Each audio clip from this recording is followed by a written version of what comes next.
نوجوان نسل جو ہے اس میں بہت زیادہ مبتلا ہو رہی ہے، جس کو اورل سیکس کہا جاتا ہے. اور میں نے جیسے عرض کیا کہ شرعی مسائل میں چاہیے اور اس کو بیان کرنا یہ ہماری ذمہ داری ہے.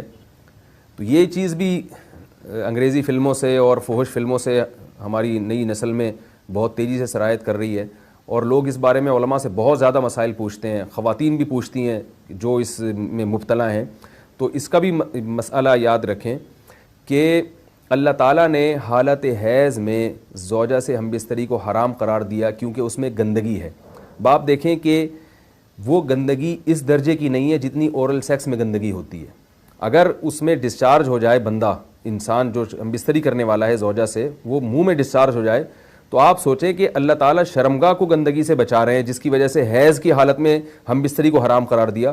تو منہ جس سے انسان کھانا کھاتا ہے، جس سے کلمہ پڑتا ہے، اور جو انسان کے جسم میں سب سے اشرف عضو ہے، سب سے زیادہ معزز اور مکرم عضو ہے، اس میں ایسی گندگی کو ڈالنا کہاں سے جائز ہو سکتا ہے، کہاں سے حلال ہو سکتا ہے؟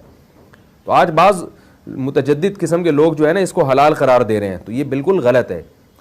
تو یہ بات خوب ذہن میں رکھیں کہ اورل سیکس کے ذریعے اپنی خواہش کو پورا کرنا اس طور پر کہ ڈسچارج ہو جائے انسان عورت کے منہ میں، بیوی کے منہ میں، یہ بالکل حرام ہے، بالکل ناجائز ہے.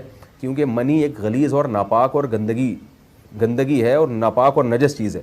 بعض حضرات یہ کہتے ہیں کہ منی پاک ہے، مگر یاد رکھیں منی کے پاک ہونے کے دلائل مضبوط نہیں ہیں، منی کے ناپاک ہونے کے دلائل بہت مضبوط ہیں. سب سے پہلی دلیل قرآن مجید میں آتا ہے الم نخلقکم من ماء مہین، ہم نے تمہیں غلیظ اور پلید پانی سے پیدا کیا، ذلیل پانی سے پیدا کیا ہے. تو اس میں بھی اشارہ ہے کہ منی ناپاک چیز ہے. دوسری بات یہ کہ حدیث میں آتا ہے کہ کنت افرق المنی من ثوب رسول اللہ صلی اللہ علیہ وسلم ثم یصلی فیہ.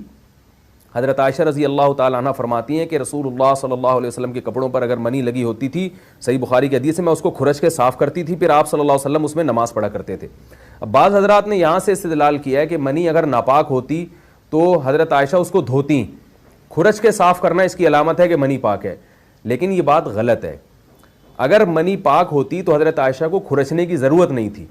بات یہ ہے کہ وہ نجاست جس کا ایک باقاعدی جسم ہوتا ہے اور وہ کھرچ کے جسم سے یا کپڑوں سے الگ ہو سکتی ہے، تو اس نجاست کو پاک کرنے کا طریقہ یہ ہے کہ اس کو کھرچ دیا جائے.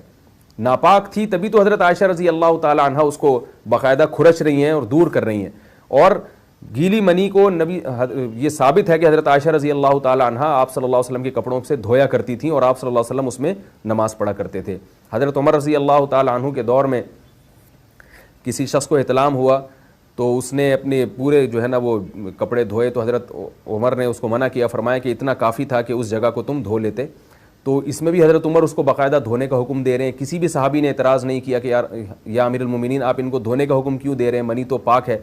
تو منی کے جو ناپاک ہونے کے دلائل ہیں وہ بہت مضبوط ہیں.